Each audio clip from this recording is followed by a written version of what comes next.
those who are still coming. Come on in, we welcome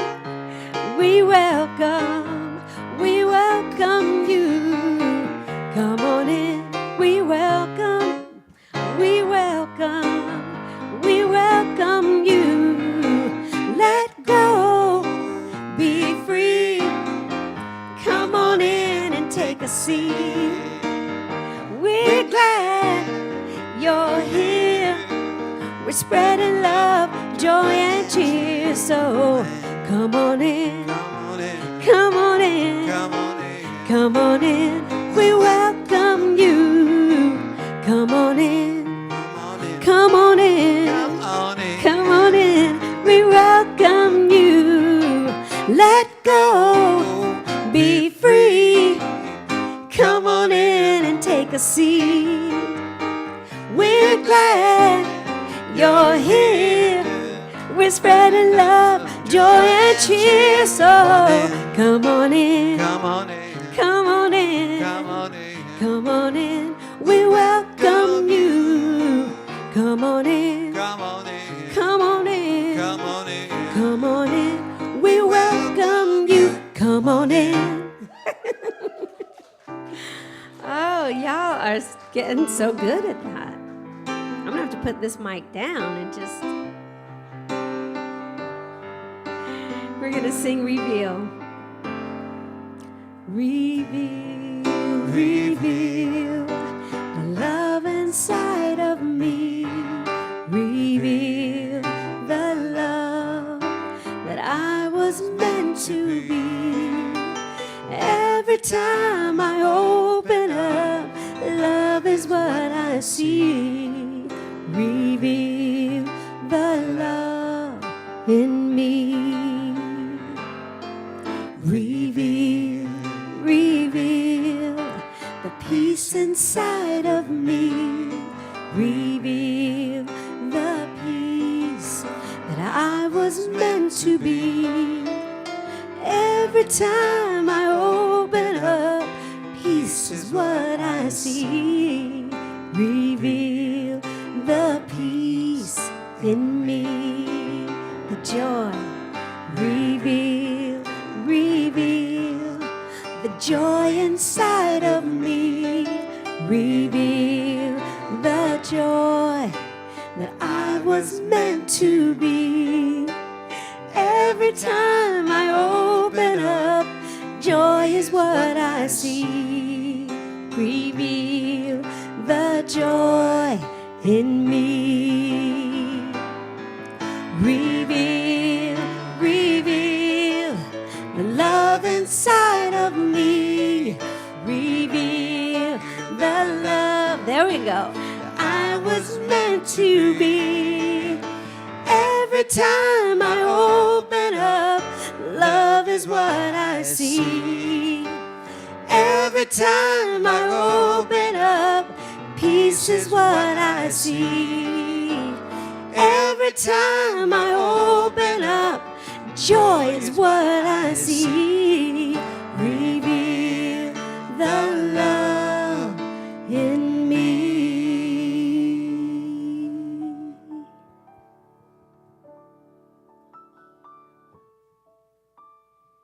Thank you, Sonny.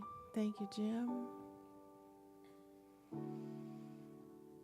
And so as we open to this revealing time, as we open at the top and bring life and love and God's expression fully into our being for this service, for this time together, for this communion, I know that God is the essence and the presence of each one here. I know that life flows from God's infinite praise and grace and perfection. I know that life is good because God is good. And I know that as we move through this time of sharing, of experiencing, of being joyful and peaceful and loving together, that all that we could ever want is here. All that we could ever need is here, right and right now. And the blessing of that is tremendous. It is joyful. It is heartfelt. And it brings life and love and spirit to everything and everyone. And so I move into that. I offer that. I honor that. And I simply allow it to be. And so it is.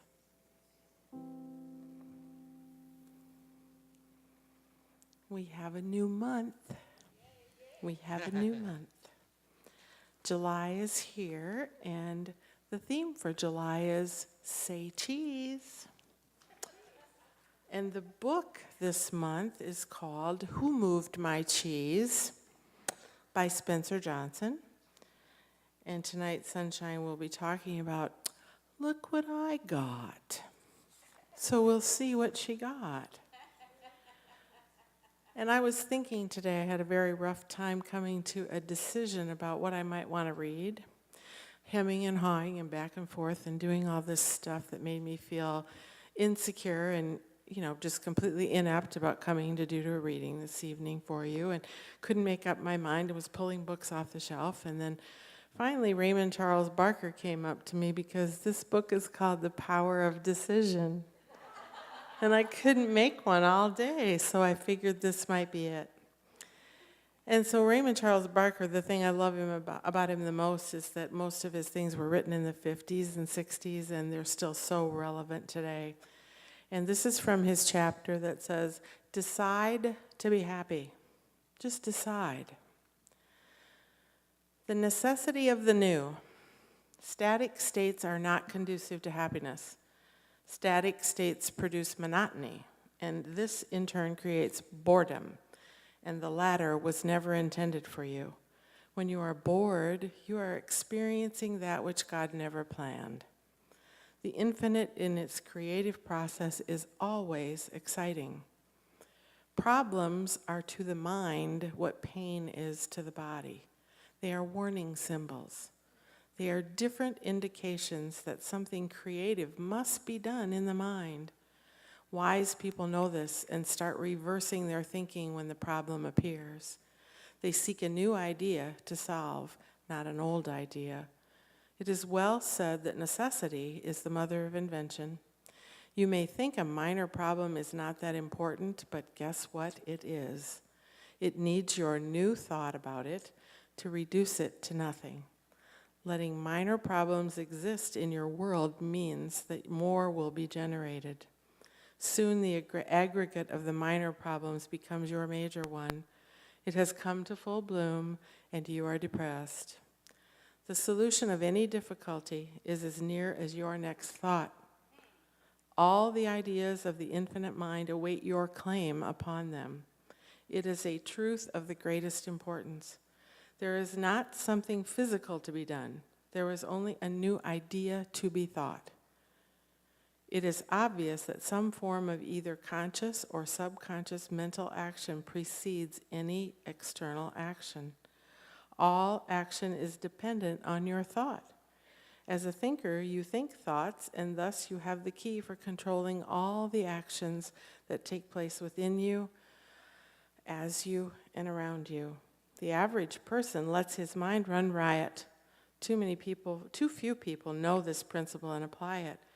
When that average person runs riot and then complains bitterly about his difficulties, just simply tell that person that they need new ideas and to think differently.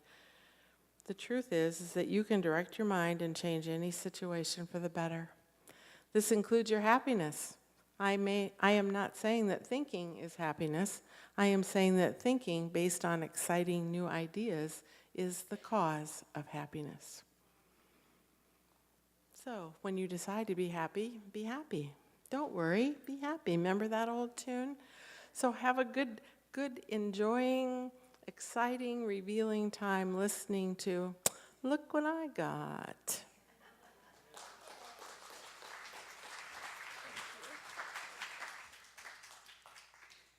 Hi, everybody.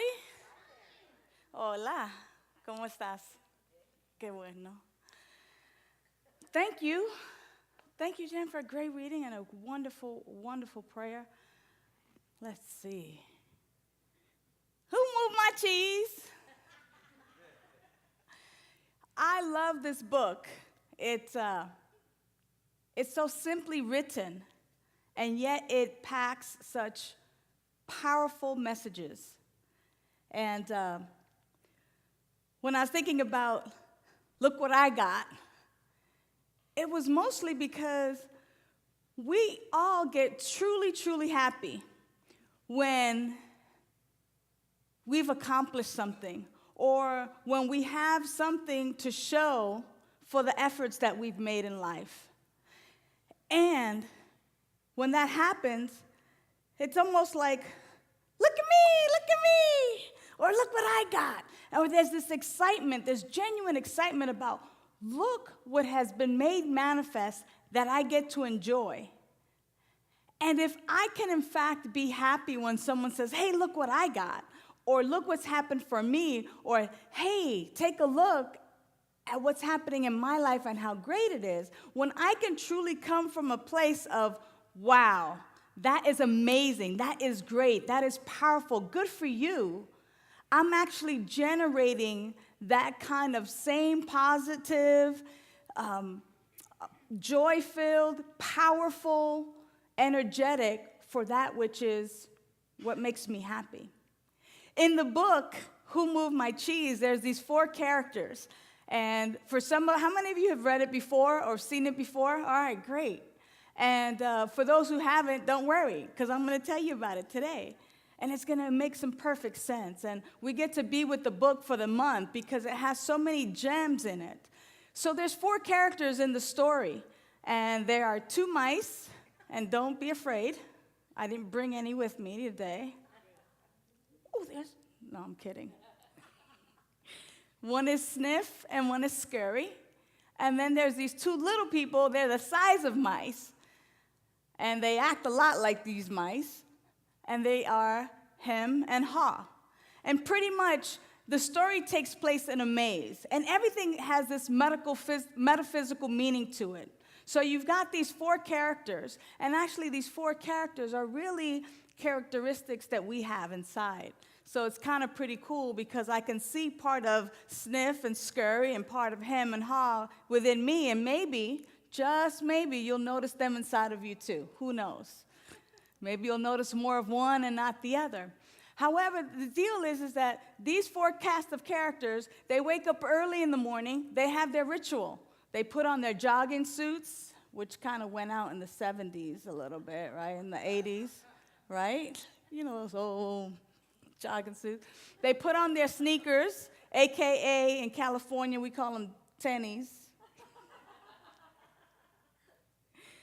Right? And they get ready and they go out, they leave their homes, and every day they go into the maze, and the maze is simply the place in which they go to search out for that which is going to make them happy. That which is going to make them happy is cheese. And cheese is just symbolic for that which makes you happy. So think about it. Every morning or every day for lots of us, maybe those of us who are not self-employed, underemployed, unemployed, or retired, every day for the most part, most people wake up, they have their routine, and they go out into the world to fetch or to get that which they think is going to bring them happiness, the cheese. You know, and for the mice, the cheese is just nourishment. Hey, they just like cheese. They just want to eat. They just want to be happy. They just want to be nourished. But for the little people, the cheese symbolizes a good home or being the big cheese. You know, being the one in charge, having that house on the hill, having that mansion, having the good cars, having all that stuff that we want. That's what it symbolizes. And so every day, these 4 get ready. They go through their ritual, and they go out into the maze. They go out into the world looking for their cheese. Now, the ones with the simple brains, of course, the mice, they have this, they kind of smell, sniffs around, and Scurry hurries. And pretty much they have this way of going about life. It's kind of trial and error. They try this way. If it's not this way, they try this way until they find Station C. And in Station C, they find a gold mine. they have found loads and loads of cheese, and they're happy. Meanwhile, back at the ranch, the little people, the ones with the emotions and the brains, the intelligent ones, they're allowing their intentions, their emotions, their beliefs, they're allowing all of that stuff to kind of get in the way. They're allowing themselves to be driven by it instead of to being driven by their instincts, by their intuition, by simply knowing and being in tune with themselves and kind of knowing where to go. And of course, they're going to hit dead end after dead end after dead end, but finally they too get to Station C, kind of to see where Scurry and Sniff have been hanging out. Now, in the story, Sniff and Scurry, they're kind of taking inventory, if you will. They're kind of looking at their day. They're kind of looking at the cheese. They're kind of hanging out there. They don't take it for granted. They're, in a sense, counting their blessings. In a sense, they're looking at what's been given, what's available to them, what they're eating, and they're doing their thing, and just really being cognizant and present. Meanwhile, the other side of Station C, Hem and Haw, they hit the gold mine. They don't ever have to work another day again. This is always going to be here. As a matter of fact, they lounge around and they just kind of take it easy. And day after day, Sniff and Scurry, they take the same route to get to Station C where the cheese is all the time. But every day, Hem and Haw, they wake up late. Matter of fact, they don't even put on their sneakers or their tennies anymore. They just kind of mosey on down because they know it's going to be there. And they're not noticing that little by little, the cheese is going away. And then one day, they show up, and the cheese is gone. So, of course, the title of the book, Hem says, "Who moved my cheese? What's up? Where's my cheese? What's up? Where's my things? Like, who moved it? I'm going to get to the bottom of this. Something's wrong here. I just want things to be the way they were. What's going on? Who moved my cheese? What's up?" And he's getting angry and frustrated. But we take a flash look at Sniff and Scurry. They've been paying attention. They kind of already knew it was going to be gone. And when they showed up and saw that it was gone, they adapted to the situation. And they went back into the maze, looking, sniffing, and searching out for new places for cheese. Hem and Haw are still kind of there, hemming and hawing, kind of kicking the walls and trying to figure out what's up. And they're kind of questioning, actually Haw's questioning, "Hey, where's Sniff and Scurry?" And Hem is like, "Hey, don't even worry about them. They're simple-brained little mice. We're the intelligent ones. We're entitled to the cheese, so where's our cheese? And I'm going to get to the bottom of this."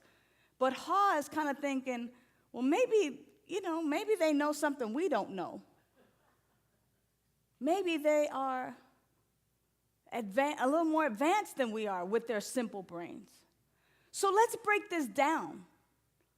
Who do you identify with the most? Are you Sniff or Scurry? Are you Hem and Haw? What are the things that represent the cheese for you? What is it that represents security or love? Or what meanings have you given to things in your life that maybe are no longer there and you're stuck in a rut trying to figure out how did it get taken away and why it's not fair? How easy or difficult is it for you to adjust to change? How is it that you relate to change? Is it something that you welcome? Is it something that you try not to deal with or not to even address? Or if we just kind of leave things as they are, don't rock the boat. Don't rock the boat. Leave everything the way it is. Shh, don't say nothing, because if you say something, it's going to change everything. Who are you in these situations? And where is it that you're lying to yourself or telling yourself that things are really the same. Because truly, when we look at life and when we look at each and every day is totally different. Each moment is different from the previous moment and will be different from the last moment and from the moment that is to come. Change is always happening. But somehow or another, we have these attitudes and beliefs about change because we've been conditioned to have these attitudes and beliefs about change that make us so inflexible to that which is for our good. You know, in the book, they write a couple of signs on the wall, like cheese makes me happy. Cheese makes me happy. If it were your sign, what would you write? What would it be that makes you happy? What is it that brings you joy? What is it that just simply makes your socks roll up and down? You know, for some it's family. For others, it's, the friends. For others, it's just hanging out at the beach surfing or being involved in some kind of project or being creative, writing a song. For others, it might be being on a thrill ride or on a roller coaster. And for others, it just might be the embrace of another human being. But what happens when that scenario changes and that situation changes? Don't you think that it is changing for your higher good? Or do you automatically think that something is happening to you and this is not fair? Who moved my cheese? And being upset about it. Because how you look at it and your perspective on it will determine how you live. It will determine your spiritual maturity. It determines what happens next and what continues to happen after that point. Unless there's a shift, unless there's a change, unless there is something that happens because of what you're doing to help you make that shift. See, as we begin to have a daily spiritual practice, what we get to really come into acceptance of more and more and more is that change is the nature of life. And when we stop thinking that change is bad and stop labeling it as bad and giving it the judgment that it is bad or wrong, we can really begin to embrace the change. We can really begin to just be okay with the change. We can really begin to thrive with the change and really go with the flow. But it's when we resist that change, when we're being dragged, because change is dragging, you coming with me anyway, daggone it, and you can see the skid marks of the resistance. It's then that, it's no fun. Who wants to live life being dragged through the mud because change is constantly happening? It's not necessarily where we want to live from as spiritual people. Words don't have meaning. The cheese doesn't really have a meaning. We give it meaning. We give it meaning, and sometimes we put so much meaning on something that is not even worth the meaning that we gave it. Sometimes we overvalue a particular thing. I know for me, I'll tell you this, is that I know that when I've had the most challenging time with change, or when I've come to a situation where I go, who moved my cheese? What's up? What's going on? How come this is happening to me? Why are you doing this to me? What did I do? I must have did something wrong. Maybe it was one of my past lives. Maybe it's this life. Who knows? But I'm going to get to the bottom of this. And I'm going to find out why, and I'm going to fix it. I know that if I'm ever in that frame of mind and in that consciousness like hem, H-E-M, like the hem on your garment, it's all sewn up. It's the hem. It's like there. It's like I'm not going anywhere. When I have that thought of like, I'm here and forget it and I'm going to find out and get to the bottom of this, I am in a position of victimhood, and I am in a position that I'm ready to blame you. And you, and you, and you, and anybody else who might come into my frame of vision. I am not in resolution mode. I'm not even in the mood for a resolution because I want to be justified in that anger, in that frustration. I want to know because I want to get to whoever it. Whoa, that's a lot of energy. Chill out, sunshine. I don't know if any of you have ever identified being in that place. Maybe so stubborn that it's like, no, she's going to do the right thing, or no, he's got to do it my way. Or maybe when your kids are not necessarily being as obedient as you want them to be, or a coworker is not cooperating as much, you just want to make it happen. And it's like, whoa.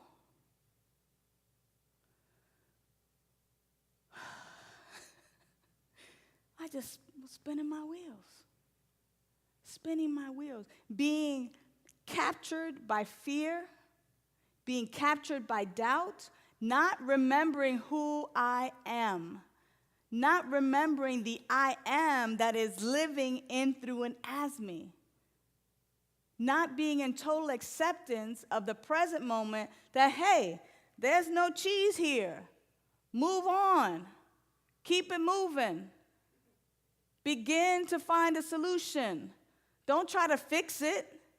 As a matter of fact, day in and day out, Scurry and Sniff were out looking for new cheese in a new place in the maze, but Hem and Haw kept coming back to the same old place, finding no cheese every day. They didn't even bring their tennis shoes. They came back to the same place. It's still empty. And you know the definition for insanity. Doing the same thing over and over and over again, expecting different results. I mean, really, they came back day after day after day, thinking and believing that somehow the cheese was going to appear. Or that just by wishing and sitting around going, oh, I sure wish things were like they were in the old days.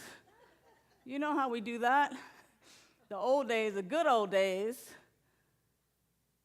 Thinking that maybe if we can just be superstitious about something,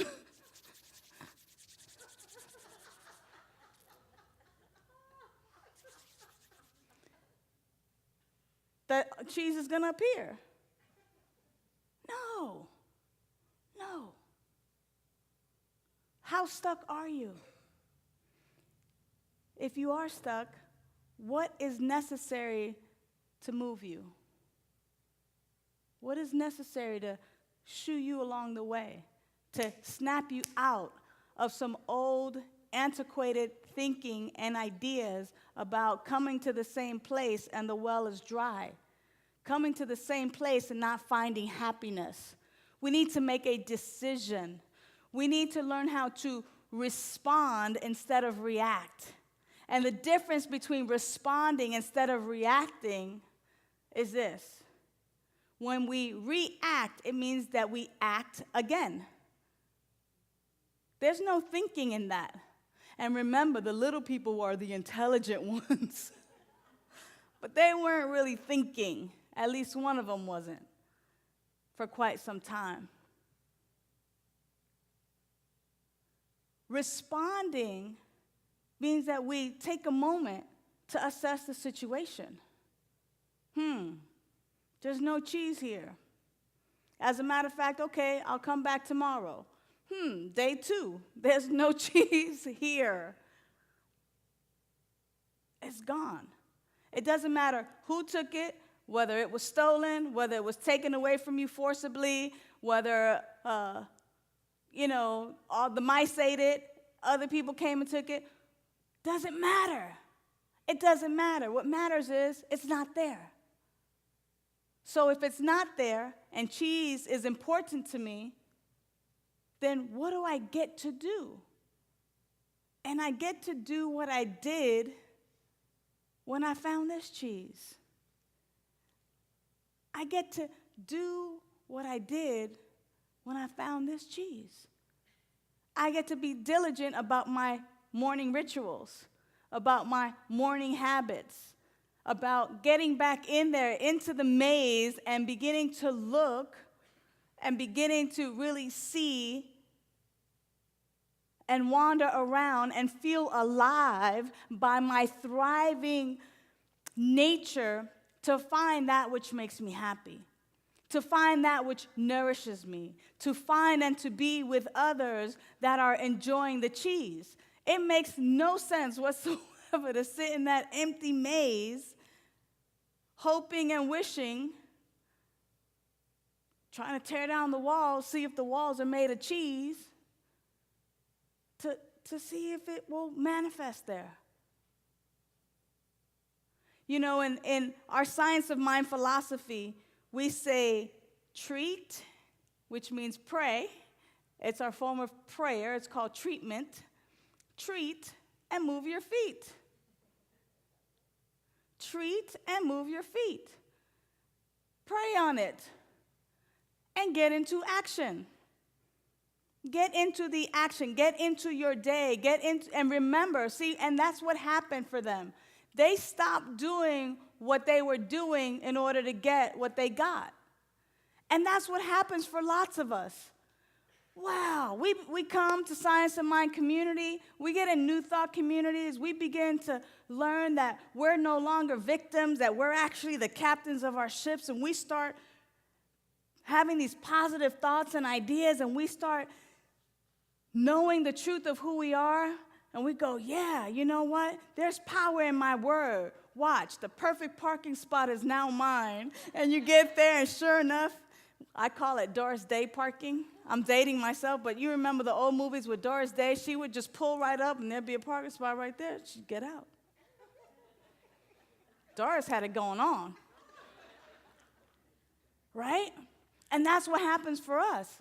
We begin to know how to use science of mind principles and how to pray, and we begin to, through the power of our thoughts and our beliefs and anchoring in these beliefs and this knowingness, we begin to live from this place where we get the parking spot, the palaces, the prince or the princess, whichever you prefer. And we think, yeah, this is it.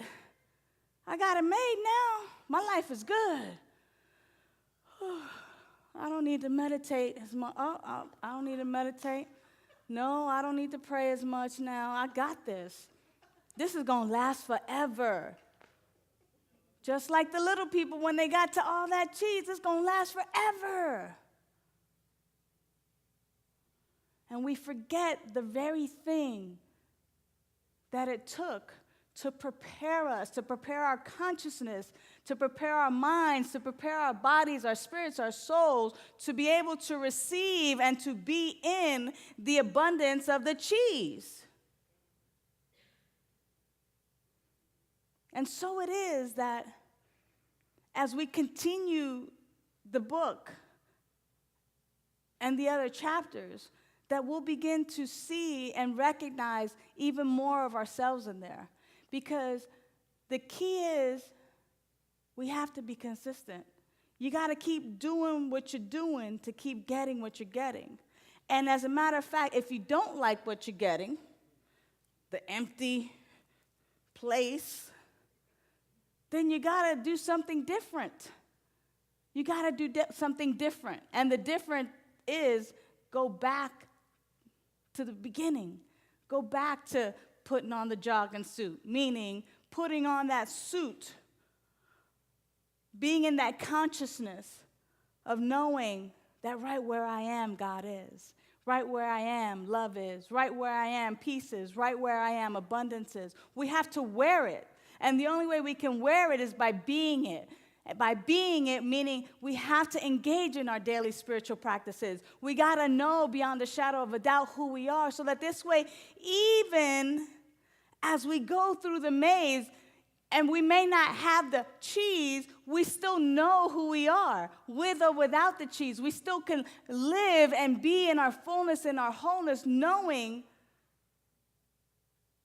that we're about to experience something beyond our wildest dreams because we're so anchored in the truth of who we are.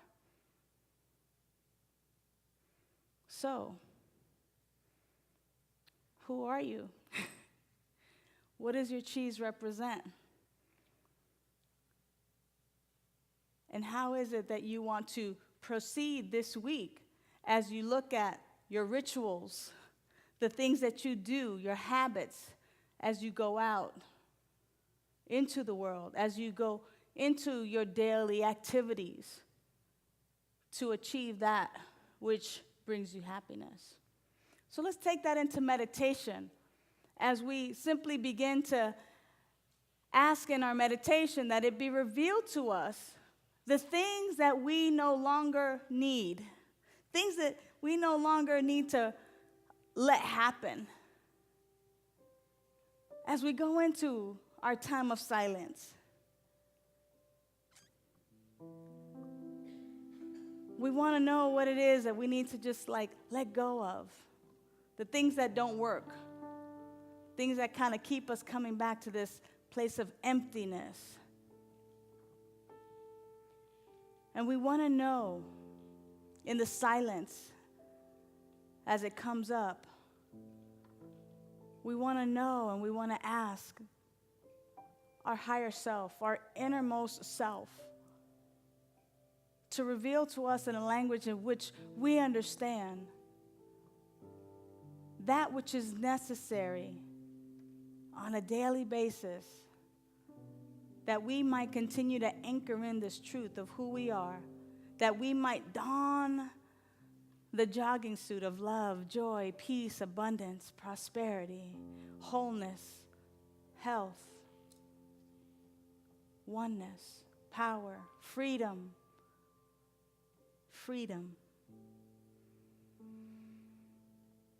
And we just want to listen.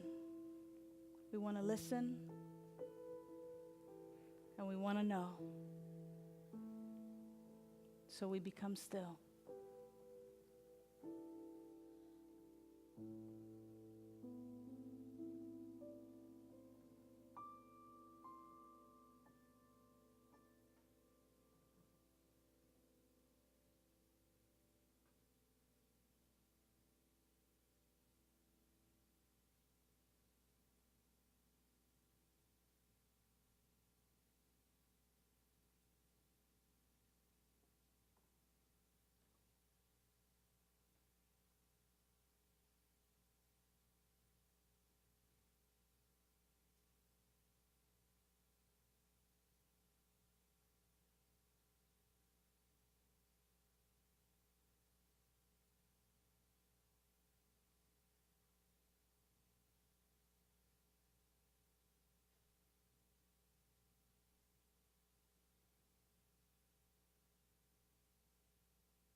In the silence there is peace. In the silence there is unspoken joy. In the silence there's release.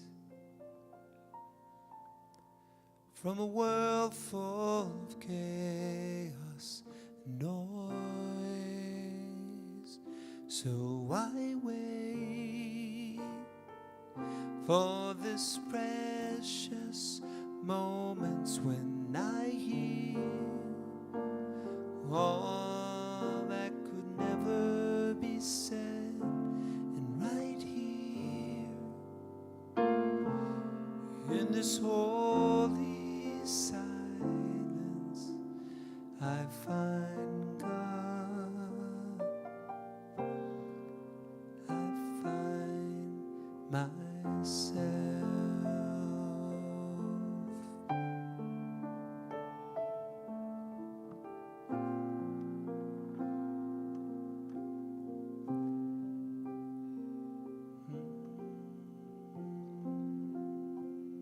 So when we take time in the silence to know who we are, to recognize that indwelling I am presence that is living in, through, and as us, it is indeed because of these precious moments in the silence that when we emerge from the silence, that we emerge refreshed and renewed, awakened to a consciousness of peace, of joy, of freedom, of love, of power, of abundance, of joy. Because we have dedicated this time to knowing the truth of who we are. And now we can emerge and see God in, through, and as our neighbor, our friend, person playing on the softball field, or the little girls running around. We can totally see God in, through, and as them, and see ourselves in, through, and as them, for we are indeed one. So it is from this place of thanksgiving, it is from this place of revelation, of recognizing and realizing and having it revealed to us who we really are. From that place of assuredness, from that place of power, from that place of peace, that I give thanks for this community, for our collective consciousness, for our collective silence, and our dedication to knowing our life as the life that God is. And so I'm happy. I am filled with joy, for we have indeed fulfilled a purpose. And I simply allow it to be. It is so, and so it is. Amen.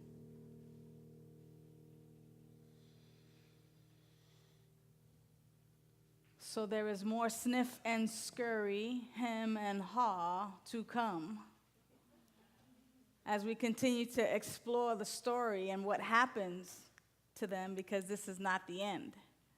It never is. This is our conscious giving time, and I invite the ushers to come forward at this time, and I also invite you to take your gifts, your tithes, your offerings, that which you have brought to share with the spiritual community, and to hold it in your hand. Hold it close to your heart. Begin to think of something that you are grateful for. And to simply pour out a blessing as you give this gift, as you give to this spiritual community. Simply give from that place of thanksgiving, from that place of overflow. I have this to give because I have been given so much. And so it is my joy to give. It is my joy to give.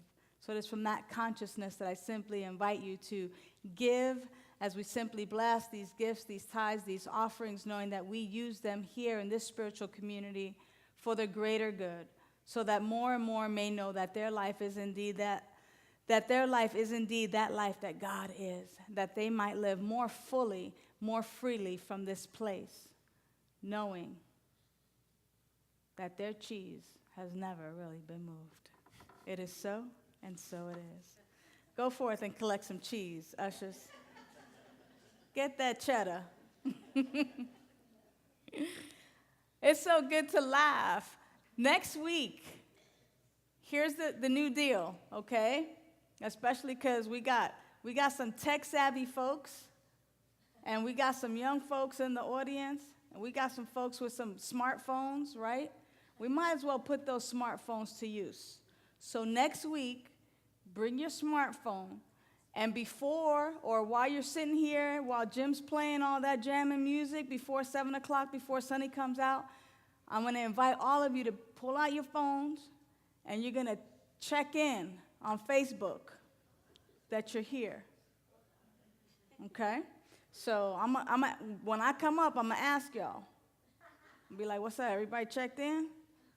Everybody checked in? So, you know, most spiritual centers, they'd be like, put your phones away, put them on vibrate. I'm saying, take your phones out, check in, tweet, tell people you're here. All right. As a matter of fact, tell people that Sunny Daye is in the house, because she's about to throw down and give us beautiful, beautiful music. And I know that you're going to be ready to receive her love and her joy. Thank you, baby.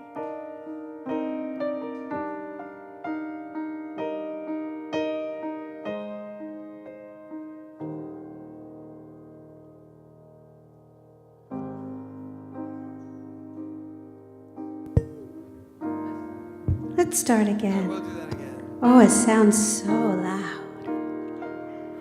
There's a lot of cheese in this microphone.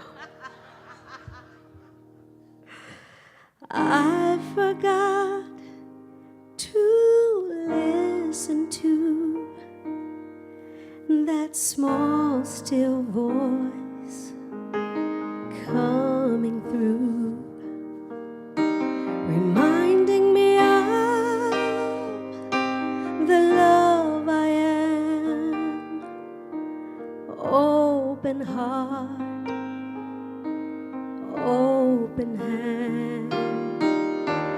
Yes, I know my God is here. I surrender all these years, the glory, the untold story, the fear in the heart of me now, in the heart of me now. I am the I am. I am the I am. The I am. I am the I forgot to listen to the song inside coming through, finding the key to heaven's gate, remembering there are no mistakes. Yes, I know my God is here. I surrender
you, Sonny. Thank you, Jim. Ah, thank you.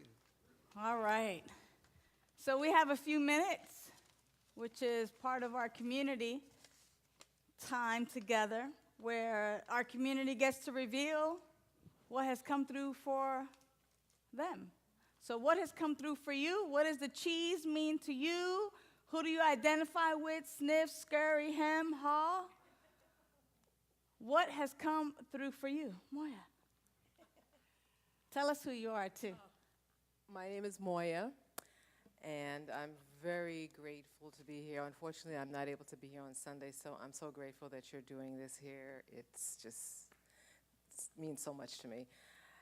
There were times when you would talk about hem and haw and sniff and scurry, and I would have to laugh. I thought I was going to laugh out loud. But I'm definitely in the hem and haw kind of thing right now, and there are a couple of instances in my life that have been really challenging, and when you spoke about that, it just gave me an idea of the direction that I need to take and what I haven't been doing. Mm-hmm. So I'm very grateful. So thank you so much for that. It's putting me back on the path. My joy, my joy. And that's what happens. You know, we come, we recognize, here's what I'm doing, maybe what I'm not doing, what I need to be doing. And so we just gently move in that direction. Hi, Sweet Pea. I see your hand up. What do you want to tell us today? Tell everybody your name. Caitlin. This is Caitlin, everybody. And what did you learn today, or what do you want to tell us today? Color. God is love? No. No? Okay. But God is still love. What do you want to tell us?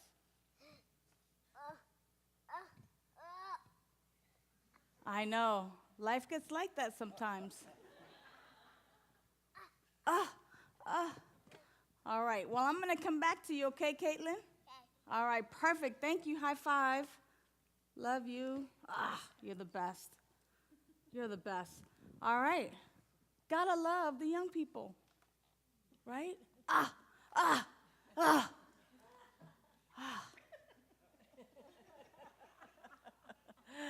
Oh, good evening.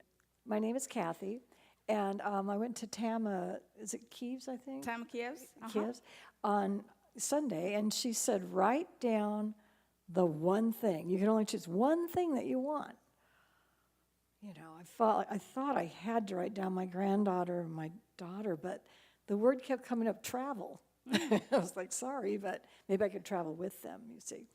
But I kept trying to change it, but I couldn't, and it was travel, travel, travel. And Tama and Reverend and everybody in this whole philosophy say, don't worry about the how. Just tell the universe what you want. Because I know at this moment, well, I shouldn't say that, but there was the appearance that I probably wouldn't be traveling very much in the near future. And do you know, someone called me last night and said, a friend of mine has a villa in Italy, and we get to go for free for 2 weeks. Are you in?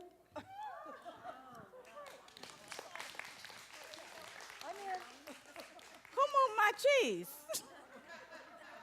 See what I'm saying? The cheese got moved, and now you get to go to Italy to get more cheese, to get new cheese. I love it. I love it. So, homework this week. Your mission, should you choose to accept it. Dun, dun, dun, dun, dun, dun, dun, dun, dun. Yes.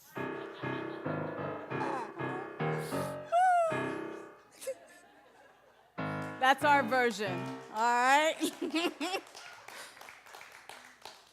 It's to take a look at what you call cheese, where you act like sniff and scurry, hem and haw, where your maze is, and what your spiritual practices are as you go into the maze to get your cheese, and how you respond.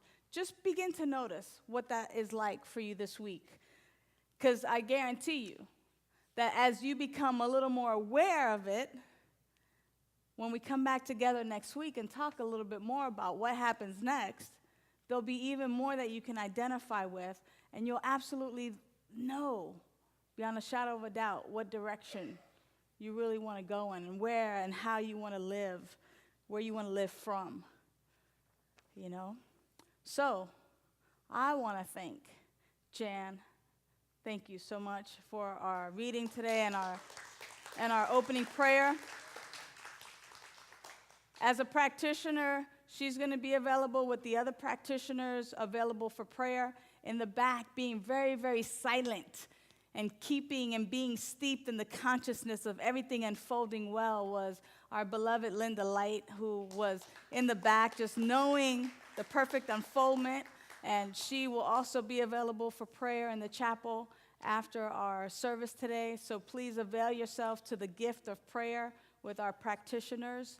They're available to you.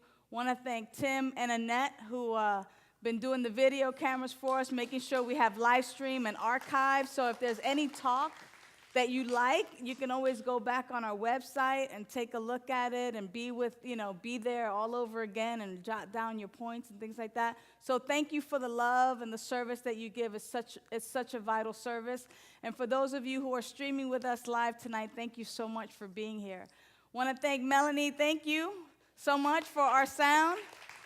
Jenny, our coordinator, and Rich, who does our duplicating of our CDs of our talks every week.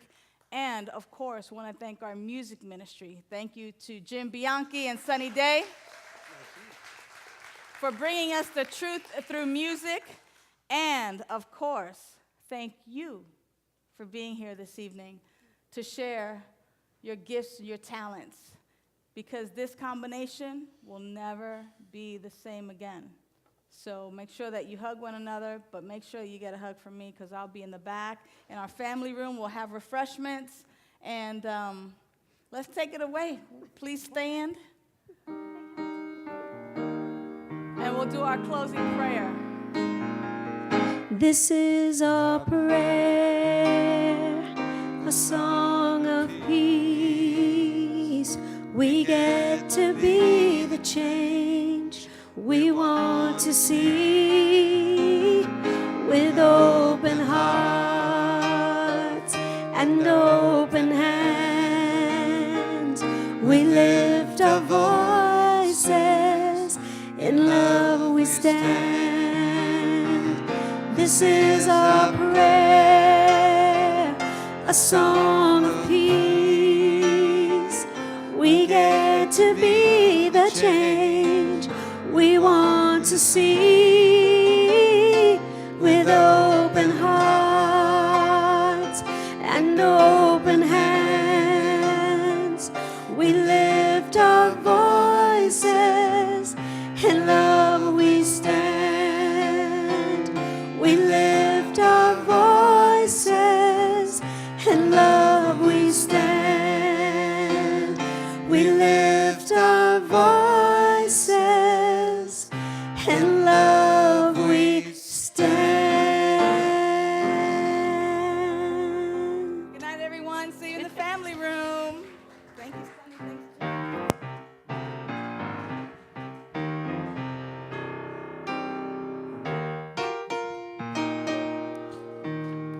Each and every day, I know I'm gonna share some light. Each and every day, I know I'm gonna share some light. Oh, each and every day, I know I'm gonna share some light. Hallelujah, hallelujah.